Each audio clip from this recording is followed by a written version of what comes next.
नमस्कार, बिहार की जंग देख रहे हैं आप। मैं हूं मोनिस अनवर और मैं हूं आपके साथ माहिरा गौहर। बिहार विधानसभा के दूसरे और आखिरी फेज के लिए 20 जिलों की 122 सीटों पर वोटिंग जारी है। सुबह 9 बजे तक अगर मतदान फीसदी की जो हुआ है वो 14.55% पर मतदान हुआ है, यानी कि 15% शुरुआत के 9 बजे तक हो चुका है। यानी कि 2 घंटे की अगर वोटिंग की बात करें तो 15% वोटिंग हो चुकी है। तो ये आंकड़े बताते हैं कि इस बार भी मतदान पहले फेज की तरह बेहतरीन जा रहा है। तो जो पहले फेज से 1.24% ज्यादा है। बगहा में करीब 15,000 वोटर्स ने पानी, सड़क, पुल और की मांग को लेकर वोट का बहिष्कार किया है, लेकिन प्रशासन उनके पास पहुंच चुका है। प्रशासन लगातार उनको समझाने में लगा हुआ है। बात किशनगंज की, जमुई की और 5 जिलों में 6 बूथों पर ईवीएम खराब होने की वजह से वोटिंग देरी से शुरू हुई है। तो ये एक देरी से वोटिंग शुरू हुई है, तो कहा जा रहा है, प्रशासन ने कहा है कि अगर वोटिंग जितनी देरी से शुरू हुई है उतना टाइम आगे भी दिया जाएगा। किशनगंज, जमुई समेत 5 जिलों में ये 6 बूथों पर ईवीएम खराब हुई है, जिसकी वजह से वोटिंग देरी से शुरू हुई है। जबकि पूर्णिया सांसद पप्पू यादव ने कहा है कि जानबूझकर ईवीएम में खराबी की बात की जा रही है,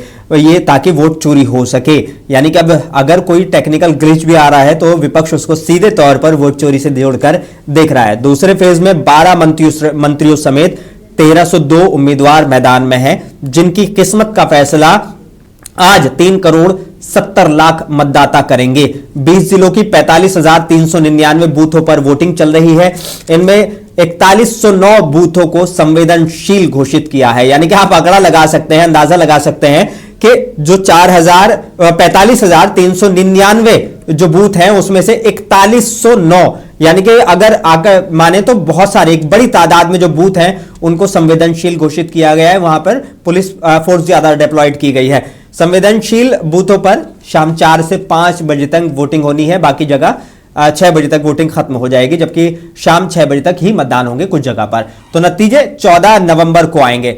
और चुनाव से जुड़ी कुछ बातें आपको बता दें कि बांका के कटोरिया में बूथ 76 में ईवीएम खराब होने से अभी तक वोटिंग शुरू नहीं हो पाई है, जिसकी वजह से वोटर बड़े परेशान है। किशनगंज के बूथ नंबर 299 में ईवीएम खराब होने से 45 मिनट देरी से मतदान शुरू हुआ है। औरंगाबाद के ओबरा में दाऊदनगर के बूथ में ईवीएम की खराबी के कारण 40 मिनट बाद वोटिंग शुरू हुई है। हालांकि प्रशासन कह रहा है कि जहां जहां वोटिंग देरी से शुरू हुई है वहां पर देरी से ही जो है उतना ही टाइम आगे बढ़ा दिया जाएगा। जमुई के चकाई विधानसभा के बूथ 301 पर वीवीपैट मशीन में गड़बड़ी हुई है, जिसकी वजह से 40 मिनट की देरी से मतदान शुरू हुआ है। रक्सौल में नेपाल बॉर्डर पर सख्त चेकिंग हो रही है, क्योंकि बिहार का बॉर्डर मिलता है नेपाल से, और नेपाल की होने की वजह से करीब, और बॉर्डर होने की वजह से करीब सिक्योरिटी के बहुत सख्त इंतजाम प्रशासन की तरफ से किए गए हैं। माहिरा, बड़ा सवाल यहां पर अगर हम समझने की कोशिश करें तो शुरुआती जो 2 घंटे हैं 7 बजे से 9 बजे तक बेहतरीन, अच्छा, एक मैं कहूंगा कि लोग घर से निकले हैं। जिस तरीके से कहा जाता है कि पहले वोट डालिए, पहले अपना वोट डालिए, उसके बाद में जलपान कीजिए, ये सारी चीजें कही जाती हैं। पहले मतदान फिर जलपान। तो फिर ये मतदान तो लोगों ने कर दिया है। 15% आंकड़ा दिखा रहा है कि लोग घरों से निकले हैं। माहिरा जी, अब इससे सारी चीजों को माहिरा हम समझने की कोशिश करें कि पिछली बार से ये 1% ज्यादा लग रहा है, और कहा जाता है कि जब जब वोटिंग परसेंटेज ज्यादा होता है तो शायद बदलाव के लिए ये सारी चीजें होती हैं। किस तरीके से आप इसको देख रही हैं? जी बिल्कुल मोनिस, फर्स्ट फेज में भी हमने देखा कि अच्छा खासा मतदान हुआ, लगभग 65% के आसपास जो है ये प्रतिशत रहा। और महागठबंधन और एनडीए दोनों दावा करने लगे हैं कि मतदान अच्छा हुआ है, मतलब उनका वोटिंग परसेंटेज बढ़ा है और उन्हें बढ़िया सीट आ रही है। और हमें जैसे कि अभी शुरुआती समय है, बिल्कुल सुबह का वक्त है, और इस टाइम से ऐसे रुझान आने लगे कि इस बार भी लगता है कि सेकंड फेज में भी अच्छे खासे मतदान होने वाले हैं। अब ये 14 नवंबर को ही तय होगा कि ये मतदान आखिर बदलाव के लिए है, फिर से महागठबंधन सरकार की 2 दशक के बाद वापसी को लेकर है, या फिर से एक बार नीतीश कुमार, कहते हैं नीतीश कुमार का ये नारा रहा है कि एक बार फिर नीतीश कुमार वाला जो नारा है वो फिर से नीतीश कुमार वापस आता है। क्योंकि कहा जाता है कि नीतीश कुमार ने कभी किसी का कुछ बिगाड़ा नहीं है। अगर आप ग्राउंड पर जाएंगे, लोगों से बातचीत करेंगे, तो हाँ, लोग एक कहते हैं कि हाँ अब उनकी उम्र हो गई है, लेकिन उनको लेकर जो एक माहौल होता है कि नहीं इस बार सरकार बदल देना है, उस तरह का एक माहौल जो है जमीनी स्तर पर नहीं दिखता है। लोग थोड़े ये है कि हाँ नया चेहरा आना चाहिए, बिहार को अब नए चेहरे की जरूरत है जो कि बिहार को एक नए सिरे से संभाले, लेकिन नीतीश कुमार को लेकर एक जो गुस्सा होता है वो अभी तक आपको जमीन पर देखने को नहीं मिलेगा। बिल्कुल, नदीम अंसारी भी हमारे साथ जुड़े हुए हैं। नदीम जी, पहले फेज में बहुत अच्छी वोटिंग, दूसरे फेज में भी शुरुआती 2 घंटे में बहुत अच्छी वोटिंग इस बार देखने को मिल रही है, क्या कहना चाहेंगे इस वोटिंग परसेंटेज को लेकर? देखिए, सबसे पहले तो बिहार के उस अवाम का शुक्रिया जिन्होंने अपने घर से निकल करके इस लोकतंत्र के महापर्व में अपने आप को शामिल किया और घरों से निकल करके मतदान दे रहे हैं, तो उनका शुक्रिया तो हम लोगों को करना ही चाहिए। बिल्कुल सही। दूसरी चीज ये है कि जिस तरीके से चुनाव ये आगे चल रहा है और चुनाव प्रचार से लेकर के अब तक एनडीए गठबंधन और चुनाव आयोग, ये दोनों के तरफ से जिस तरीके का रवैया अपनाया गया है वो बहुत ही मतलब नामाकूल कह सकते हैं। और इस तरीके से चुनाव आयोग तो बिल्कुल एक गैर जिम्मेदाराना काम कर रहा है। ऐसा लग रहा है कि वो बिल्कुल कुंभकर्ण की नींद में सोया हुआ, उसके पास कहीं कुछ देखने के लिए नहीं है। आप देख लीजिए कि चुनाव के प्रचार के दौरान ही किन किन चीजों की बातें हो गई, जबकि इसके पहले का कोई भी चुनाव आयोग रहा करता था तो इन चीजों के ऊपर बहुत सख्त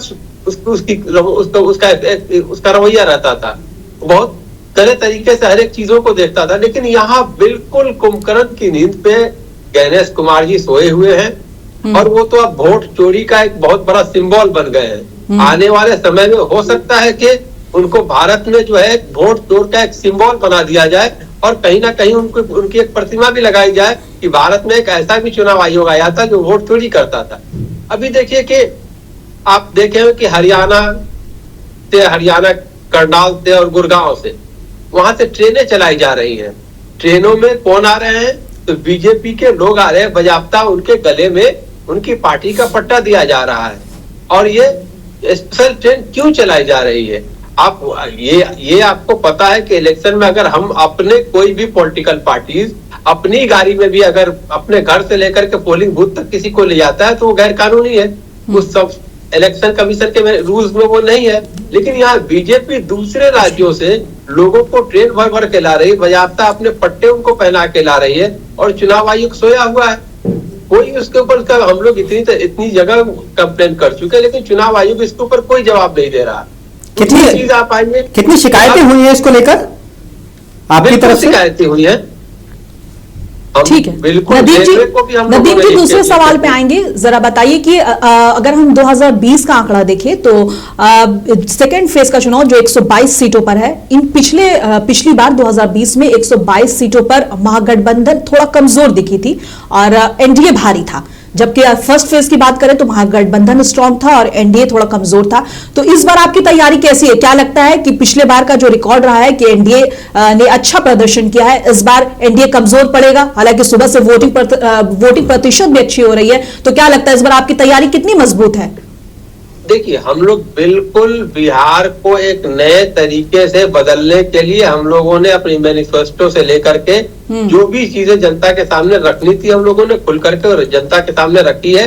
और जहां तक ट्रेंड बताता है कि जिस भी राज्य में या जब कभी भी पिछले चुनाव से ज्यादा पोलिंग परसेंटेज हो जाता है तो वहां पे एक बदलाव की लहर होती है। लेकिन इस बदलाव के लहर के साथ साथ हम बार बार इस तरफ भी आपके जहन को ले चलेंगे, आपको बताना चाहेंगे कि चुनाव आयोग इसको कैसे देख रहा है, चुनाव आयोग का रवैया इस सारी चीजों के ऊपर कैसा है। अब आप कहेंगे कि फर्स्ट पेज और सेकंड पेज में आपका जो सवाल था, बिल्कुल कुछ रीजन ऐसे होते हैं जहाँ पे हम मजबूत होते हैं, कुछ इलाका ऐसे होते हैं जहाँ पे हमारे विरोधी दल मजबूत होते हैं। तो हम लोगों ने इस बार उन चीजों के ऊपर वर्कआउट किया है कि जहाँ पे जो पिछली बार कुछ कमियां हमारे बीच रह गई थी उसको हम लोग पूरी तरीके से दूर करें। और हमने जो जनता से वादा किया है, जो वचन उनको दिया है, उससे साफ जाहिर है कि जनता हमारी तरफ रुझान कर रही है। और बिहार की जनता पिछले 17 साल से इस सरकार से बिल्कुल नाराज है। वो चाह रही है एक बदलाव और एक बदलाव होने जा रहा है। तो हम फर्स्ट फेज में भी अच्छा परफॉर्मेंस कर रहे थे और सेकंड फेज में भी हम लोग अच्छी शुरुआत कर रहे हैं और उम्मीद है कि शाम होते होते जो मतदान होगा वो कहीं ना कहीं हमारे फेवर में होगा। लेकिन फिर ओवरऑल मैं बार बार ये बात कह रहा हूँ कि चुनाव आयोग का जिस तरीके से रवैया रहा है उसके ऊपर ध्यान देने की। नदीम जी एक और सवाल, एक छोटा सा सवाल कि 122 सीटों पे लगभग 20 जिले ऐसे हैं जो कि सीमावर्ती इलाकों में आते हैं और सीमा से जुड़ते हैं। तो इस बार एनडीए ने घुसपैठिए वाला जो है बयान काफी दिया कि घुसपैठिए हैं, उन्हें देश से निकालना है, इस तरह के बयानबाजी काफी चली। तो क्या लगता है ये जो घुसपैठिया वाला बयान है इस बार उनको नुकसान पहुंचाएगा और आपको सीधा फायदा होगा? देखिए, घुसपैठिया, उनका घुसपैठिए कहने का मतलब होता है एक समुदाय, यानी अगर फुल कैंप कहें तो मुस्लिम को टारगेट करना जी। अगर सीमावर्ती इलाकों में जो आप बता रही हैं, तो वो सारा का सारा जो इंटरनेशनल बॉर्डर है वो नेपाल से मिलता है। लगभग 20 जिले ऐसे हैं जो कि अगल बगल कई दूसरे जिलों से जो है लगते हैं। दूसरे 20 जिले मतलब 20 सीमावर्ती जिले हैं जो कि दूसरे जिले मतलब दूसरे स्टेट से लगते हैं। स्टेट से तो लगेंगे। तो देखिए, अगर कोई भी 11 साल केंद्र में सरकार चलाने के बाद आप बिहार छोड़ दीजिए, किसी भी राज्य में अगर आप घुसपैठिए की बात करते हैं तो इसका मतलब कि केंद्र सरकार और गृह मंत्रालय की पूरी तरीके से नाकामयाबी है। वो इन चीजों के ऊपर कहीं कुछ नहीं कर पाए। लेकिन यहाँ तो हद इस बात की और हंसी इस बात पे आती है कि देश के गृह मंत्री ही आकर के कहते हैं कि घुसपैठियों से बचाना है। घुसपैठिए आपका हक ले रहे हैं, आपका रोजी ले रहे हैं, आपकी रोटी ले रहे हैं। अरे भाई, आप जो देश के गृह मंत्री बने बैठे हैं, आपकी कोई जिम्मेदारी है, आपकी कोई जवाबदेही है?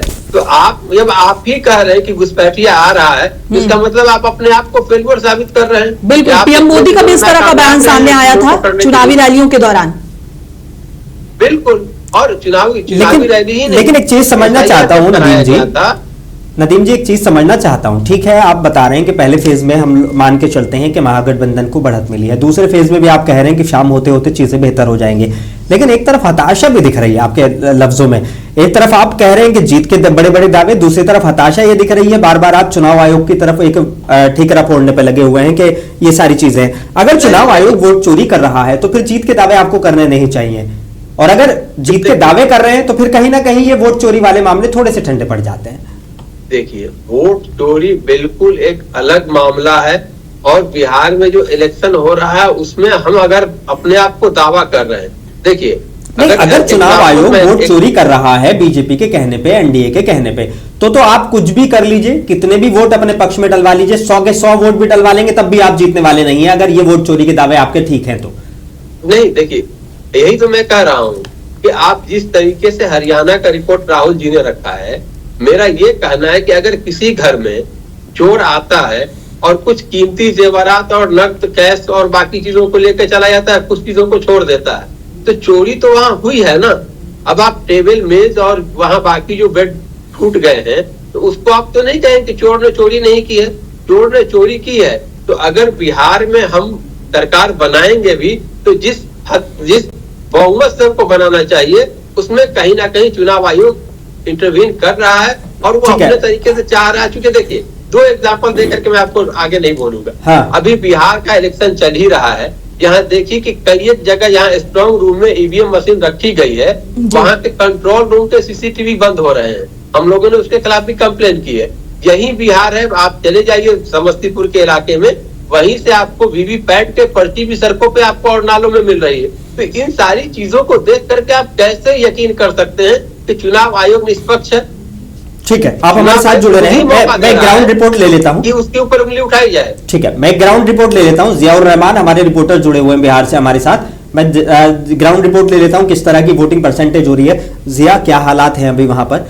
अगर हम वोटिंग परसेंटेज की बात करें तो सुबह के जो 2 घंटे की वोटिंग परसेंटेज है 7 से 9 की, वो बहुत अच्छी है। ये आंकड़े दिखाते हैं कि इस बार भी जो पहले फेज में 65 पहुंचा था उसके आसपास तो रहने वाला है, हो सकता है कि उससे आगे भी निकल जाए। क्या अभी हालात देख रहे हैं आप, किस तरीके से लोग घर से निकल रहे हैं, क्या मुद्दे उनके हैं वोट डालने से पहले? आपको बता दूं कि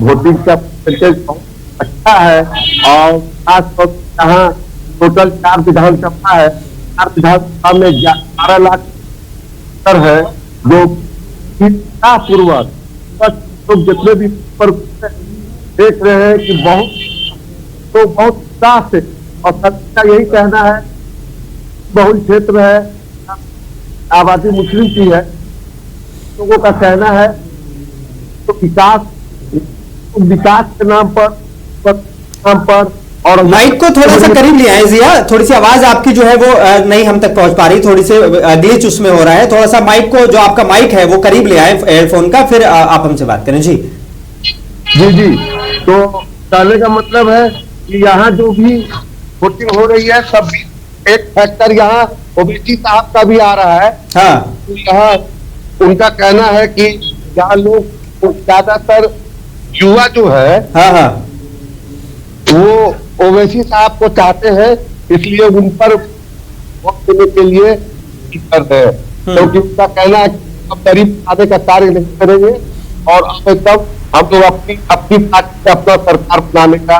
और ओवैसी साहब मुद्दे क्या है, वोट किसको दे रहे हैं वो हमें नहीं जानना है, हम जानना चाहते हैं कि मुद्दे क्या है, नौजवानों के मुद्दे क्या है, बुजुर्गों के मुद्दे क्या है, महिलाओं के मुद्दे क्या है। सब मुद्दे हैं कि परिवर्तन होना चाहिए।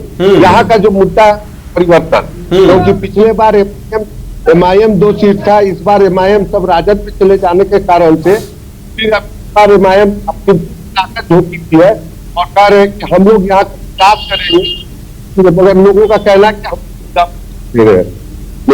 ठीक, अगर वहां के हालात को समझने की कोशिश करें, क्योंकि सुबह के शुरुआती अभी ज्यादातर नॉर्थ इंडिया में जो है थोड़ी सी ठंड होने लगी है, तो धीरे धीरे गर्मी बढ़ेगी, तो क्या लगता है कि वोटिंग परसेंटेज में गिरावट आएगी या मतदानों पर एक लंबी कतारें देखने को मिल रही है अभी भी? जी नहीं, सुबह से ही यहाँ तो मतदान केंद्रों पर लंबी लाइनें लगी हुई है और सबसे खास बात महिला, और यहाँ बहुत महिला पूरी एकदम सुबह से आके लाइन लगी है और यहाँ जबरदस्त भीड़ है हर बूथों पर देखा जाए। ठीक, नदीम जी, ओवैसी फैक्टर सामने आ रहा है अगर इन सेकंड फेज की बात करें तो, और ओवैसी फैक्टर को आप किस तरीके से देख रहे हैं, खासकर कांग्रेस और आरजेडी उसको कैसे देख रही है? देखिए, ओवैसी साहब हमारे लिए कोई फैक्टर नहीं है। हाँ। एक्चुअली ओवैसी साहब अपने आप में कंफ्यूज्ड हैं कि उनको करना क्या है। आपको पता है कि आज ही तेलंगाना के हैदराबाद में जुबली हिल्स में बाई इलेक्शन हो रहे हैं। ठीक है, वहां जो हमारे कैंडिडेट खड़े हैं उसको ओवैसी साहब समर्थन दे रहे हैं और बिहार में आके हमारे खिलाफ चुनाव लड़ रहे हैं। तो ओवैसी साहब करना क्या चाहते हैं, ये तो पहले उनको फैसला करना होगा कि हैदराबाद में उनकी नीति क्या होती है और बिहार में आते आते उनकी नीति क्यों बदल जाती है। तो ये चीज बिहार में आके कहते हैं कि आप कांग्रेस को वोट ना दे और जुबली हिल्स में कहते हैं कि आप कांग्रेस को वोट दीजिए। ये तो उनके ही लोगों से पूछना चाहिए कि आखिर उनके पास ऐसा क्या मापदंड है कि यही कांग्रेस पार्टी जुबली हिल्स में तेलंगाना में अच्छी हो जाती है और बिहार में आते आते खराब हो जाती है। नदीम जी, बड़ी खबर आ रही है, कहा जा रहा है कि इस टाइम जो है सीएम हाउस से जो है वो अफसरों को चुनाव प्रभावित करने के बड़े आरोप लगाए जा रहे हैं। आप विपक्ष की तरफ से कहा जा रहा है चुनाव प्रभावित करने की कोशिश की जा रही है, सीधे सीएम हाउस से जो है वो अफसरों को निर्देश दिए जा रहे हैं। सारी चीजों के ये चीजें सामने आ रही है। बड़ी खबर अभी की मैं आपको दिखा रहा हूं, महागठबंधन दावा कर रहा है कि वोटर्स को डिस्टर्ब किया जा रहा है। इस तरह के दावे महागठबंधन की तरफ से किए जा रहे हैं। कहा जा रहा है कि सीएम हाउस से सीधे तौर पर लोगों को आदेश दिए जा रहे हैं, खासकर अफसरों को आदेश दिए जा रहे हैं। तेजस्वी यादव ने बड़ा आरोप लगाया है, सीधे तौर पर आपको दिखा रहे हैं। सीएम हाउस से अफसरों को निर्देश दिए जा रहे हैं कि वोटर्स को डिस्टर्ब किया जाए, ऐसा तोहमत जो है वो तेजस्वी यादव लगा रहे हैं। इसी के साथ इस बार बता दें कि बिहार चुनाव में जनसुराज भी मैदान में है और जनसुराज के करघर से कैंडिडेट रितेश पांडे ने भी सेम इसी तरह का आरोप लगाया है। उनका भी कहना है कि वोटिंग में गड़बड़ी हो रही है और इस तरह का हमने देखा था कि फेज 1 में भी लगभग 121 सीटों पर चुनाव के दौरान भी महागठबंधन लगातार ऐसा आरोप लगा रहा था। सिवान में, मुंगेर में इस तरह की चीजें आ रही थी कि वोटर्स पहुंच रहे थे वोट देने के लिए, लेकिन उन्हें वोट देने से रोका जा रहा था। खासकर सिवान के इलाके में तो वोटर्स का और महागठबंधन का यह आरोप था कि कुछ खास वर्ग के लोग जैसे कि यादव और मुस्लिम्स को वोट देने से रोका जा रहा है। और एक बार फिर सेकेंड फेज में बिल्कुल सुबह का वक्त है, 14% तक वोटिंग हो गई है, 15% पहुंचने वाली है। बड़ा आरोप ये महागठबंधन की तरफ से। नदीम अंसारी हमारे साथ जुड़े हैं। नदीम अंसारी, तेजस्वी यादव कह रहे हैं कि सीएम हाउस से सीधे अफसरों को जो है आदेश मिल रहे हैं, ये बड़ा आरोप लगाया गया महागठबंधन की तरफ से। बिल्कुल बिल्कुल, इसी से रिलेटेड आपको 2-3 बातें मैं बता दूं जी। सबसे पहले तो जो केंद्र में मंत्री ललन सिंह जी हैं जी, वो मोकामा में जाकर के खुलेआम कहते हैं कि लोगों को घर से निकलने नहीं दो, उनको घर में ही। इलेक्शन कमीशन ने उस पर कार्रवाई की है, मामला दर्ज हुआ है, पता है। दूसरी आगे आइए, ठीक है। अब बिहार में कुछ आईएएस अफसर को बुलाया गया है डिप्टेशन पे, तो आईएएस अफसर गुजरात से सिर्फ क्यों आ रहे हैं? बिहार में पैरामिलिट्री फोर्स को जो लाया गया है वो यूपी से लाया गया है, मध्य प्रदेश से लाया गया है, नॉर्थ ईस्ट से लाया गया है, यानी जिन जिन राज्यों में भाजपा की सरकार है वहीं से लाया गया। अगर आपको सीआरपीएफ लाना है तो बगल में बंगाल भी है, झारखंड में जो सीमावर्ती एरिया है वहां से जल्दी से आ जाएगा, उड़ीसा है। तो आप सिर्फ भाजपा राज्य जो उनका गवर्नमेंट जहां पर है उन स्टेट से ही आपके आईएएस अफसर ही क्यों यहाँ आते हैं? आपके पैरामिलिट्री फोर्स ही वहां से आप क्यों लाते हैं? उसके बाद यहाँ पे गृह मंत्री जी जिस होटल में रुक करके मीटिंग करते हैं उस होटल के लिफ्ट में कैमरे के जो सीसीटीवी कैमरा उसके ऊपर कागज लगा दिया जाता है। उस होटल में हम भी कई बार बैठ के हम लोगों ने वहां प्रेस कॉन्फ्रेंस की थी, और उस वक्त मैं भी उसी होटल में, मोरिया होटल की मैं बात कर रहा हूँ, पटना के मोरिया होटल में मैं भी वही था। हम लोग, हमारी पार्टी की भी प्रेस कॉन्फ्रेंस हो रही थी और उसी में गृह मंत्री भी आए हुए थे। तो गृह मंत्री जी कैमरा बंद करके सुरक्षित होते हैं, जबकि हम लोगों ने सुना है कि कैमरा खोल करके लोग सुरक्षित होते हैं। तो ये बहुत सारी चीजें, एक सीरीज है जो ये बताती है कि सरकार, चुनाव आयोग सब मिल करके किसी कहीं ना कहीं से इस चुनाव को प्रभावित करने की अपने तरीके से पूरी कोशिश कर रहे हैं। लेकिन तेजस्वी यादव ये जो आरोप लगा रहे हैं इसके पीछे का कुछ आधार भी है या बस वही क्योंकि वोट चोरी का एक मुद्दा आपने पकड़ा हुआ है तो उसी पर चलना है? ये वोट चोरी का मुद्दा नहीं है। अगर मैंने आपको कहा कि आईएएस गुजरात से आ रहे हैं तो ये तो निराधार नहीं हो सकते, तो आप भी फैक्ट चेक कर सकते हैं। अगर मैं कह रहा हूं कि paramilitary force BJP government state से आ रहे हैं, मध्य प्रदेश से आ रहे हैं, यूपी से आ रहे हैं, नॉर्थ ईस्ट से आ रहे हैं, तो ये तो आपके पास भी इसका आंकड़ा होगा, किसी के पास भी आंकड़ा होगा। और जो सीसीटीवी के ऊपर कागज लगाए गए, पवन खेरा जी हमारे राष्ट्रीय प्रवक्ता ने इस बात के ऊपर खुलासा किया है और हम लोग उसी होटल में मौजूद थे। तो जो हम कह रहे हैं वो तो एक क्यास नहीं ना, फैक्ट बता रहे हैं। फैक्ट आप भी चेक कर सकते हैं, कोई भी जा करके इस चीज को चेक कर सकता है। तो क्या इस मामले को लेकर सीधे तौर पर अब कार्रवाई की तरफ जाएंगे, एक्शन की तरफ जाएंगे और शिकायत करेंगे चुनाव आयोग से? देखिए, चुनाव आयोग से हम लोग बार बार शिकायत करते हैं, लेकिन आपको पता है कि चुनाव आयोग का रवैया कैसा है। वो ऐसे ऐसे बहाने देता है। एक बार हम लोगों ने कहा कि आप सीसीटीवी फुटेज दीजिए, तो एक लोग कहते हैं कि इनको सीसीटीवी देखने में कई एक साल लग जाएंगे। अरे भाई, आपको उससे क्या फर्क पड़ता है? आप एक दिन में उसको रिकॉर्ड किए थे ना, तो एक सीसीटीवी फुटेज को अलग अलग लोग बैठ करके तो देख सकते हैं कि एक ही आदमी बैठ करके देखेगा और उसकी पूरी जिंदगी लग जाएगी। तो इस तरीके से बेतुका आप उनसे दूसरा कहा गया, तो बहु बेटियों की इज्जत की सवाल है भाई। अब जो आप बुर्का हटा करके जो देख रहे हैं, अब जो आप खुद ही फोटो रिलीज कर रहे हैं, तो यानी आपका जो रवैया है ना वो इतना कंट्रोवर्शियल हो गया है कि आप खुद ही अपने बयान में चुनाव आयोग फंसता चला जा रहा है। चलिए ठीक है नदीम जी, चुनाव आयोग से हटकर मैंने कहा था, नदीम जी छोटा सा सवाल। राहुल जी जब चोरी को लेकर के प्रेस कॉन्फ्रेंस करते हैं तो उनके प्रेस कॉन्फ्रेंस के दौरान ही चुनाव आयोग कहता है कि आप एफिडेविट दीजिए या देश से माफी मांगिए। चंद दिनों बाद केंद्रीय मंत्री अनुराग ठाकुर जी वैसे ही मुद्दे को लेकर के आते हैं, तब तो चुनाव आयोग चुप हो जाता है, उसके मुंह में दही जम जाती है। तो इन सब चीजों को देखते हुए कोई भी एक आम आदमी, अब तो पॉलिटिकल पार्टी को छोड़ दीजिए, हम जैसे पॉलिटिकल वर्कर को छोड़ दीजिए, आम जनता भी इस बात के ऊपर बहुत हद तक यकीन कर चुकी है कि वोट चोरी हो रही है। चलिए ठीक है, वोट चोरी के मुद्दे से थोड़ा हटते हैं। हम हिमाचल के इलाकों की बातचीत कर रहे थे, वहां पर आपने कहा कि जहां ओवैसी जी जो है जुबली हिल्स में कांग्रेस का सपोर्ट करे, वही बिहार में उसके अपोजिशन में खड़े हैं और उसका उल्टा प्रचार कर रहे हैं। तो जब हम AIM से ये बात करते हैं तो उनका कहना है कि उन्होंने अपनी तरफ से पूरी कोशिश की, पूरा जोर लगाया महागठबंधन में आने का। जब 4 सीटों के साथ VIP और को आप अपने महागठबंधन में शामिल कर सकते हैं, तो 5 सीट लाने वाली AIM को क्यों नहीं?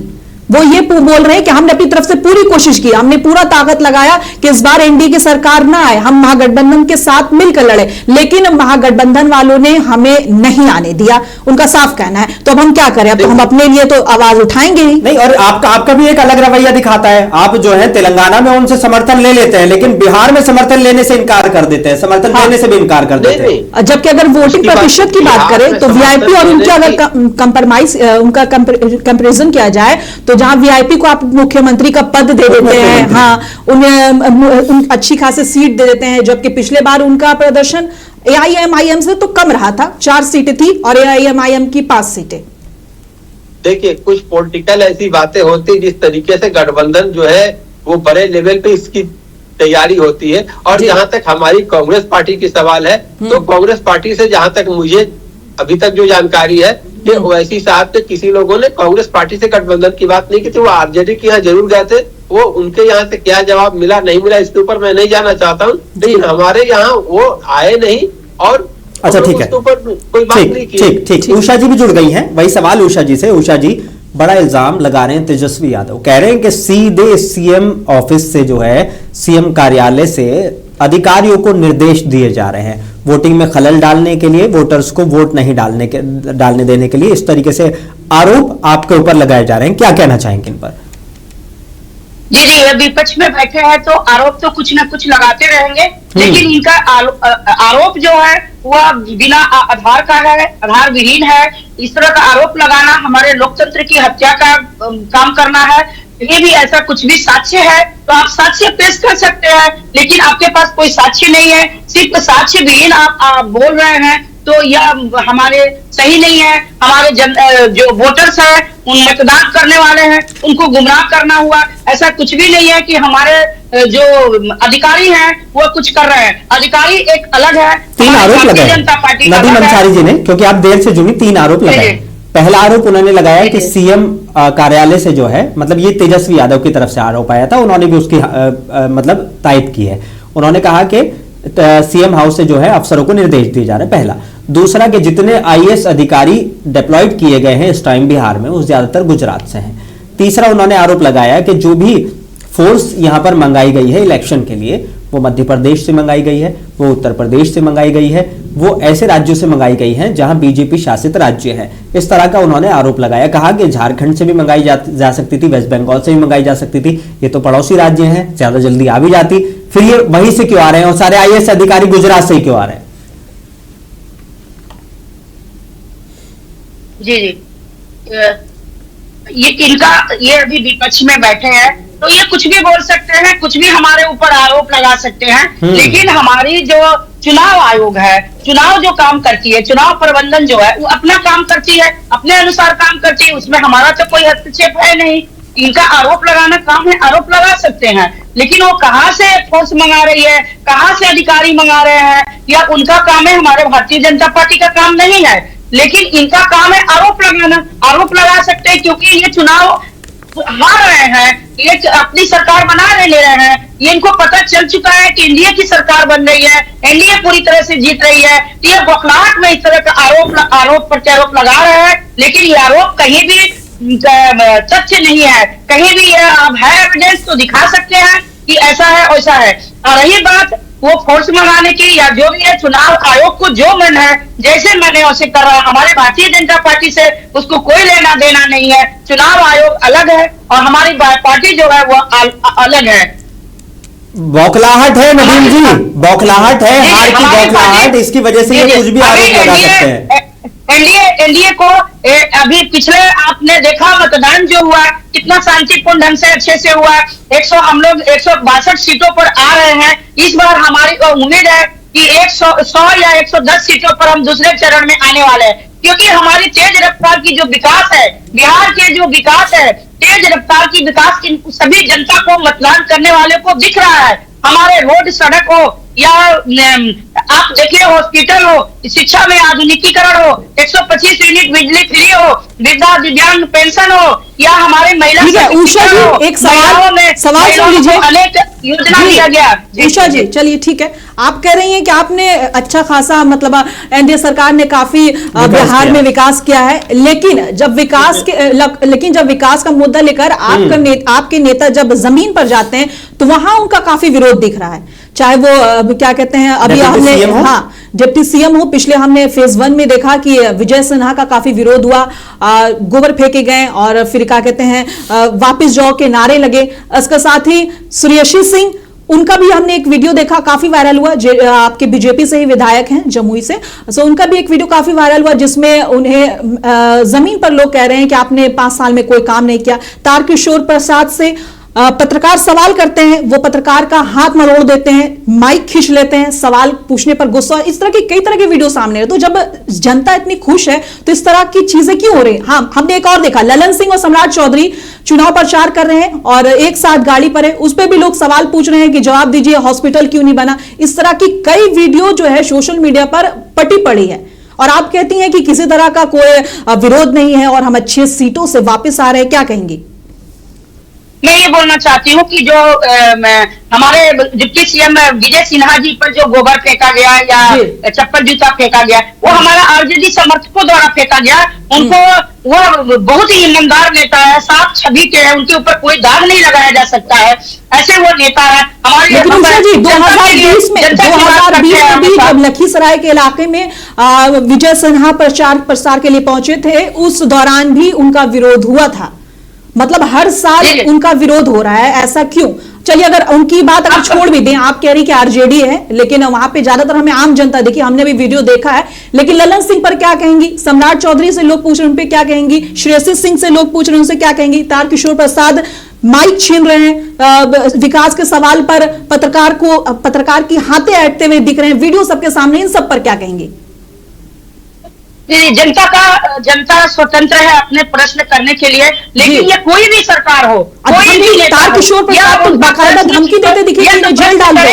जी, प्रश्न करेंगे, कितना भी काम हो जाए जनता खुश नहीं रहती है। और हमारी जो विपक्ष है, विपक्ष वो कैसे खुश रहेगी? हम कितना भी काम कर देंगे, विपक्ष कभी खुश नहीं होने वाली है। विपक्ष की यहाँ पे बात ही नहीं, विपक्ष की बात ही नहीं, हम जनता के मुद्दे पे बात कर रहे हैं, जनता के मुद्दे बात कर रहे हैं, जनता का चुनाव है, जनता के मुद्दे पे बात हो रहा है। जी, जनता जो रहती है वो विपक्ष ही रहती है ना, हमारी पार्टी की तो रहेगी नहीं। जनता भी एक हमारी जो भी है राजनीति में, ये आम जनता भी है, कहीं ना कहीं राजनीति से तो ताल्लुक रखते हैं। वह तो अपना, हम कितना भी काम कर दे फिर भी उनका आवाज उठेगा, क्योंकि वह जनता कभी संतुष्ट नहीं होती है। कितना भी विकास हो जाए जनता संतुष्ट नहीं होती है, क्योंकि हमारे ये भारत की राजनीति जो है अनेक दलों में बटी हुई है, हमारे अनेक दलों में। लेकिन आपके नेता कहते हैं कि हमने कोई काम छोड़ा ही नहीं। आपके नेता कहते हैं, बड़े नेता कहते हैं कि हमने ऐसा कोई काम नहीं छोड़ा जिससे जनता नाराज हो, और जनता इस बार भारी बहुमत से हमें जिता रही है। वही जमीन पर कुछ और देखने को मिलता है और आप कह रही हैं कि जनता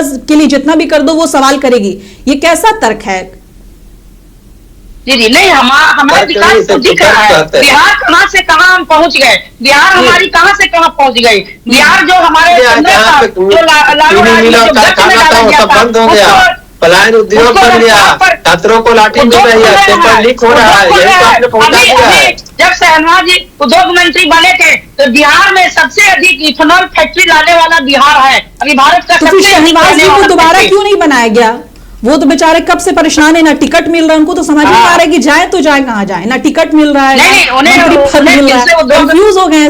उद्योग मंत्री बनाया जाएगा, फिर से उद्योग मंत्री बनेंगे, उनका काम बहुत अच्छा है। और हम लोग सभी मांग करेंगे कि फिर से उद्योग मंत्री बने, फिर से बिहार में नंबर 1, बिहार में नंबर 1 विपक्ष है, कुछ भी कह सकता है, विपक्ष है, कुछ भी कह सकता है, लेकिन उनको हार की हताशा दिख रही है अभी से, जिसकी वजह से ये वोट चोरी के इल्जाम लगा रहे हैं, जिसकी वजह से ये चुनाव आयोग को बीजेपी से जोड़कर देख रहे हैं।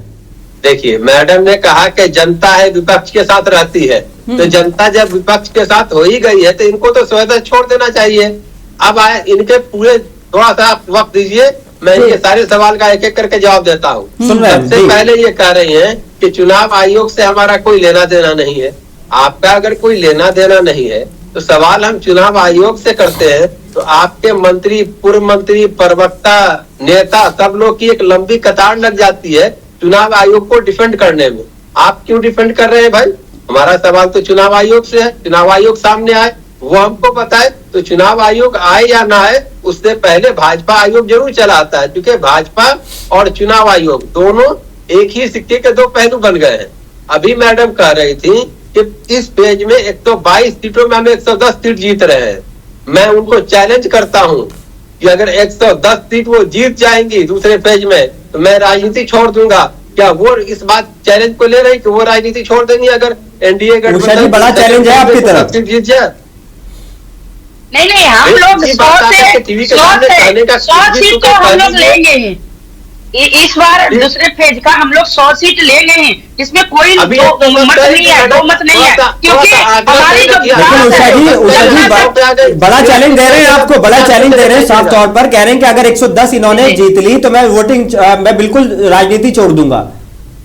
जी जी बिल्कुल राजनीति छोड़ देंगे। जब आपका चैलेंज है तो मैं चैलेंज एक्सेप्ट करती हूँ, लेकिन हमारे चैलेंज है कि हम 100 से 110 सीट जरूर लाएंगे, जरूर लाएंगे, क्योंकि हमारी विकास जनता तक जा रही है। वो कभी नहीं चाहेगी जनता वो जंगल राज, वो भ्रष्टाचार की सरकार, कि वो जुमला था, वो नौकरी के नाम पर जमीन की सरकार है, जुमलेबाजी वाला।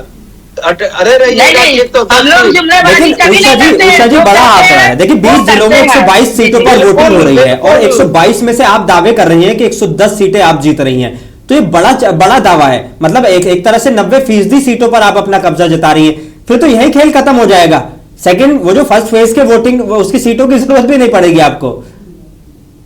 नहीं, हम एनडीए 100 से 110 सीट पर इस बार सेकेंड फेज में आएंगे, क्योंकि हमारी विकास जनता को दिख रही है, हमारी विकास जनता को दिख रही है। मैं आप दोनों को थोड़ी देर के लिए रोक रहा हूं। मुनाजिर हमारे साथ जुड़ गए हैं, मैं जरा हालात जान लूं ग्राउंड के भी उनसे। मुनाजिर, क्या हालात हैं अभी, किस तरह से लोग जो है वहां पर वोटों के लिए निकल रहे हैं, क्या मुद्दे इस बार देखने को मिल रहे हैं, किस तरह की वोटिंग परसेंटेज की उम्मीद इस बार हम कर सकते हैं? क्योंकि फर्स्ट फेज में तो मुनाजिर आप लगातार हमारे साथ जुड़े हुए थे और बहुत अच्छी वोटिंग परसेंटेज देखने को मिली, लगभग 65% के करीब, और ये जो सुबह के 2 घंटे के आंकड़े हैं ये 15% के करीब पहुंचे हैं। मुनाजिर, इस बार क्या उम्मीद कर रहे हैं, क्या हालात आपको जमीन पर नजर आ रहे हैं? जी अभी हम सुपौल विधानसभा में है और ये जो सीट है ये कहते हैं कि ये बहुत बड़ा हॉट सीट है, क्योंकि यहाँ से ऊर्जा मंत्री विजेंद्र यादव के किस्मत दांव पे लगे हुए हैं। जी, सुबह 7 बजे से महिलाएं घर से बाहर निकलती हैं और वोट करने के लिए लंबी लाइन में खड़ी है।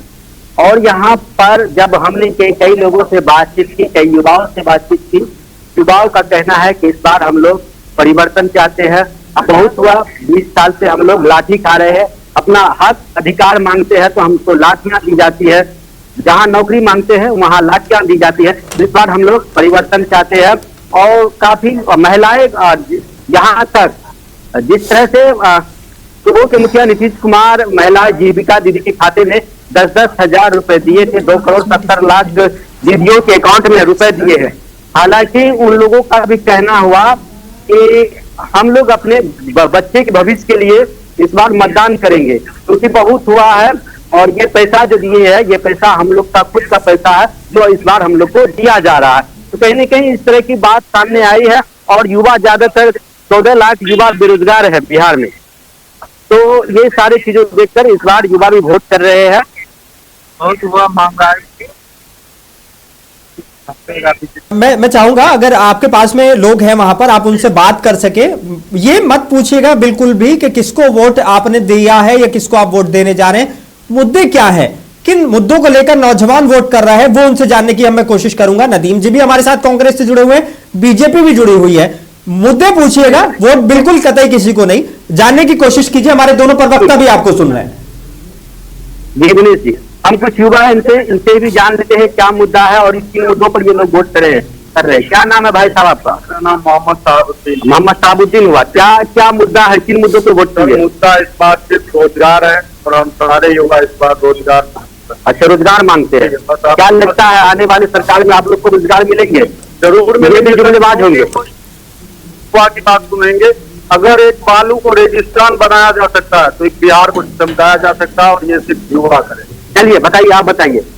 हम लोग बदलाव के लिए वोट किए हैं। अच्छा, बदलाव के लिए वोट किए, क्या उम्मीदें हैं, किन उम्मीदों पर वोट किया? हम लोग ये है कि युवा नौकरी चाहिए, बहुत परेशान है, बहुत दिनों से परेशान है, तो तेजस्वी के लिए सरकार है, उन्होंने अपना समाज हमारे युवाओं के साथ। अच्छा, तेजस्वी यादव पे आप लोग क्यों भरोसा कर रहे हैं? 20 साल से नीतीश कुमार लगातार कई युवाओं को रोजगार दिए हैं, महिलाओं को 10-10 हजार रुपया दे रहे हैं और कई योजना भी लागू किए हैं। ये सब जुमला है, 10,000 चलने वाला है। ये तेजस्वी सरकार 1.5 साल रहा है, उसने 5 लाख नौकरी दिया है और वो हम लोग को उम्मीद है युवा आएंगे तो नौकरी देंगे। युवाओं की बात करते हैं। चलिए इधर बताइए भाई साहब, क्या कहना चाहिए? तो ये लोग से हमने बातचीत की, इन लोग का कहना हुआ कि इस बार हम परिवर्तन चाहते हैं और बदलाव चाहते हैं। नदीम जी, उषा जी, इस बार जो लोगों के मुद्दे हैं वो अभी भी रोजगार।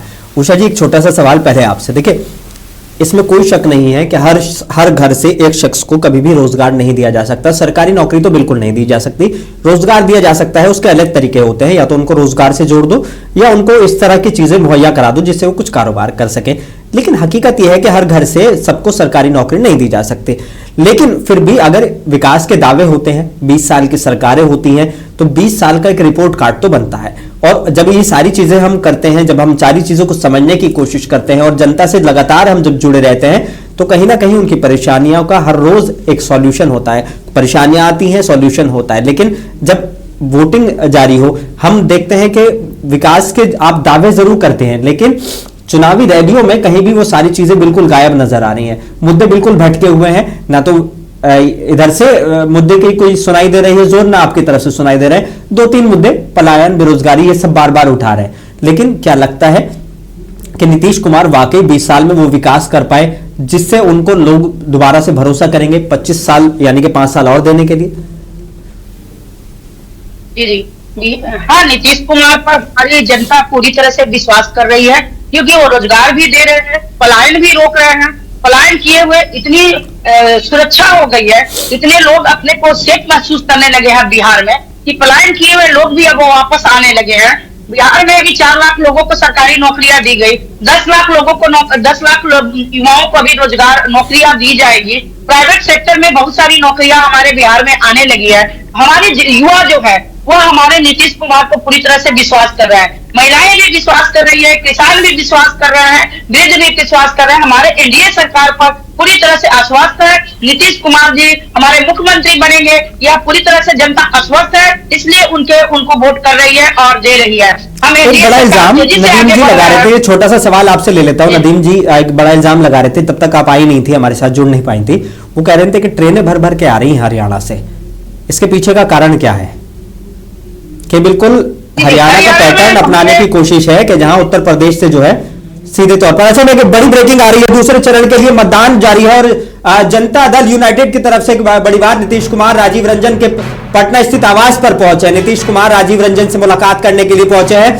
बड़ी खबर आपको हम ये दिखा रहे हैं इस बार। और दोनों नेताओं के बीच बिहार चुनाव को लेकर अहम मंत्रणा हो रही है, बातचीत जारी है। नीतीश कुमार पहुंचे हैं ऐसे मौके पर जब 122 सीटों के लिए वोटिंग डाली जा रही हो, लोग घरों से निकल रहे हो। नीतीश कुमार भी अपने घर से निकले हैं और राजीव रंजन से मुलाकात करने के लिए पहुंचे। मायरा जी, बिल्कुल। चुनाव के वक्त कहा जाता है कि ज्यादातर नेता जो है घर पर एक एक चीज को जो है जान रहे होते हैं, समझ रहे होते हैं, लेकिन बीचों बीच अगर किसी से मिलने पहुंचते हैं तो इसके पीछे के कोई बड़ी वजह हो सकती है, कोई बड़ा कारण, कोई बड़ी रणनीति हो सकती है, कोई है ना, किसी तरह की कोई भी चीजें हो सकती हैं। तो ये बिल्कुल इस वक्त की काफी चर्चा करने वाली बात है कि दोनों नेताओं के बीच बिहार चुनाव को लेकर जो है मंत्रणा जारी है, इस तरह की खबरें आ रही हैं। और नीतीश कुमार पहुंचे हैं, नीतीश कुमार उनके घर पहुंचे हैं और राजीव रंजन से मुलाकात के लिए पहुंचे हैं। दूसरे चरण के लिए जनता दल यूनाइटेड में जो है वो हलचल जारी है सारी चीजों को लेकर। तो बड़ा सवाल कि नीतीश कुमार इस बार अभी पहुंचे हैं, राजीव रंजन से मुलाकात करने के लिए पहुंचे हैं। जेडीयू में भी जो 20 जिलों की 122 सीटों पर वोटिंग जारी है, उसको लेकर हलचल देखने को मिल रही है। सुबह 9 बजे तक के आंकड़े जो है वो बेहतरीन है, बता रहे हैं कि 9 बजे तक के जो आंकड़े हैं वो 15% के करीब आंकड़ा पहुंच चुका है। माहिरा जी, किस तरीके से इस मुलाकात को देखें? हर मुलाकात के एक सियासी मायने होते हैं। मैं सीधे तौर पर नदीम जी आपकी तरफ आ जाता हूं। नदीम जी का एक इल्जाम था, नदीम जी आप उस बात को दोहरा सकते हैं, उषा जी भी सुन रही हैं, और इसको लेकर आप क्या कहना चाहेंगे? नीतीश कुमार अभी जो मुलाकात करने के लिए पहुंचे हैं राजीव रंजन के घर, तो कहीं ना कहीं हलचल मची हुई है। देखिए, हलचल पूरे एनडीए में इस तरह का भूचाल आया हुआ है कि इन लोगों को समझ में नहीं आ रहा कि कहां और क्या और कैसे मैनेज करें। अभी मैडम जो बात कह रही थी, तो मैडम, चूंकि हमको लगता है कि मैडम एक स्क्रिप्ट पढ़ ली है, बस उसी चीजों को उनको दोहराना है। तो उनको हकीकत से बहुत वो वाकिफ मुझे नहीं लगती है। अगर वाकिफ होती तो 110 सीट की बातें वो नहीं करती। तो अब हमको नहीं लगता कि मैडम को बहुत ज्यादा परेशान कर देना चाहिए, क्योंकि मैडम को लगता नहीं है कि उन सारी चीजों को बहुत अच्छी तरीके से वो स्टडी कर रही है और चीजों को क्लोजली देख रही है। देखिए, पॉलिटिक्स में चाय पीने से लेकर के एक साथ खड़े होने से लेकर किसी के यहाँ आना और जाना, एक टेलीफोन कॉल से ही बहुत सारी चीजें हो जाती है। तो बिल्कुल ही ये एनडीए के अंदर, खासकर नीतीश कुमार जी के पार्टी के अंदर जिस तरीके से उनको भाजपा के द्वारा साइडलाइन करने की कोशिश की जा रही है, और अब तक उनके चेहरे का कोई खुलासा नहीं इन्होंने किया है। इवन गृह मंत्री जिनको सब कुछ करना है, क्योंकि पता है भाजपा मतलब दो लोग, प्रधानमंत्री, गृह मंत्री, तो गृह मंत्री जी की तरफ से कोई ग्रीन सिग्नल नहीं है। तो नीतीश कुमार जी भी इस बेचैनी में है के साथ अपनी पत्नी के साथ वोट डालने के लिए पहुंचे हैं शाहनवाज, और वो जो है अपना वोट डालने के बाद उंगली दिखा रहे हैं। अभी शाहनवाज जी का ही वो जिक्र कर रही थी उषा जी, कह रही थी कि उद्योग मंत्री रहते हुए बहुत काम किए हैं उन्होंने। तो देखिए, शाहनवाज जी के साथ दो फैक्टर है। पहले तो भाजपा के दामाद है, दूसरी चीज क्या है कि अगर वो इतना ही अच्छा काम किए थे तो सेकंड टर्म में जब भाजपा की सरकार बनी तो उनको उद्योग मंत्री क्यों नहीं बनाया गया? उषा जी, ये दो सवालों के जवाब दे दीजिए। इतना अच्छा काम कर रहे थे तो उनको दोबारा से मंत्री क्यों नहीं बनाया गया? और दूसरा, ये जो हरियाणा से ट्रेनें भर भर के आ रही हैं बिहार की तरफ, स्पेशल ट्रेनें, वो कह रहे हैं कि अगर किसी को आप अपनी सवारी से भी छोड़ दो तो चुनाव आयोग उस पर कार्रवाई कर देता है। लेकिन यहाँ ट्रेनें आ रही है हरियाणा से, बिल्कुल यूपी से, जैसे हरियाणा की तरफ गए थे। मथुरा से राहुल गांधी ने आरोप लगाया था कि मथुरा के जो बीजेपी नेता हैं वो हरियाणा में वोट डाल रहे थे।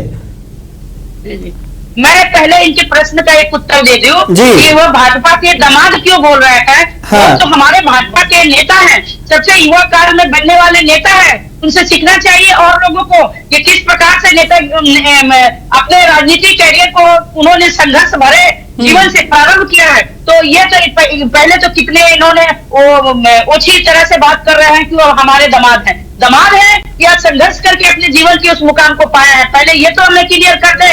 चलिए ठीक है उषा जी, इस वक्त नीतीश कुमार, उषा जी नीतीश कुमार इस वक्त की सबसे बड़ी ब्रेकिंग है। उषा जी सवाल सुन लीजिए, बात सुन लीजिए। उषा जी, इस वक्त की सबसे बड़ी ब्रेकिंग है कि नीतीश कुमार राजीव रंजन उर्फ ललन सिंह से अचानक मिलने पहुंचे हैं।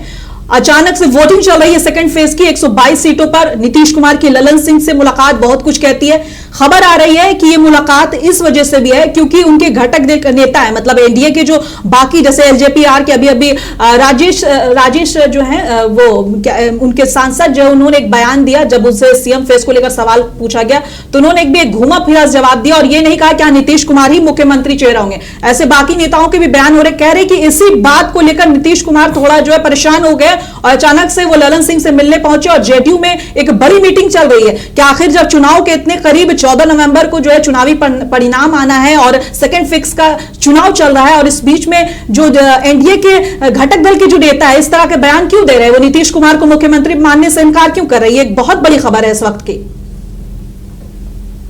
हमारे कोई भी नेता उनको मुख्यमंत्री मानने से इनकार नहीं किया है।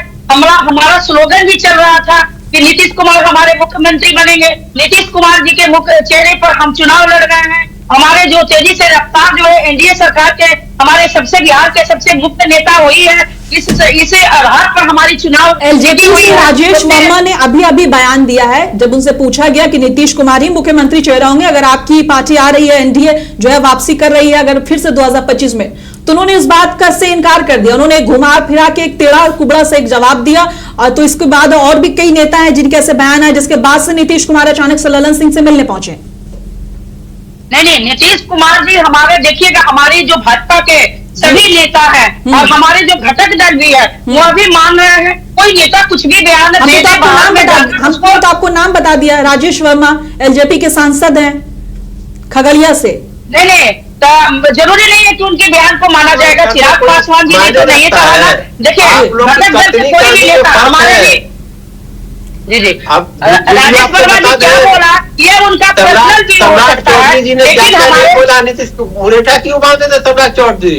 ये तो पुरानी बात है, पुरानी बात है। अभी हम लोग चुनाव की चुनाव की बात कर रहे हैं कि राजेश वर्मा जी पर्सनल बयान हो सकता है, लेकिन हमारे अमित शाह जी, नरेंद्र मोदी जी अभी बिहार में आए थे, उस समय भी बोले कि हमारे नीतीश कुमार जी हमारे मुख्यमंत्री थे और आगे भी हमारे मुख्यमंत्री के रूप में वही रहेंगे। उन्हीं को मुख्यमंत्री मानकर हम लोग चुनाव लड़ रहे हैं और हमारे घटक दल के कोई एक नेता हमारे भी, यानी कि कोई कंफ्यूजन नहीं है नवीन जी, इधर तो कोई कंफ्यूजन नहीं है, आपकी तरफ तो सब ठीक है ना? नहीं है, नीतीश कुमार जी हमारे मुख्यमंत्री थे और मुख्यमंत्री रहेंगे।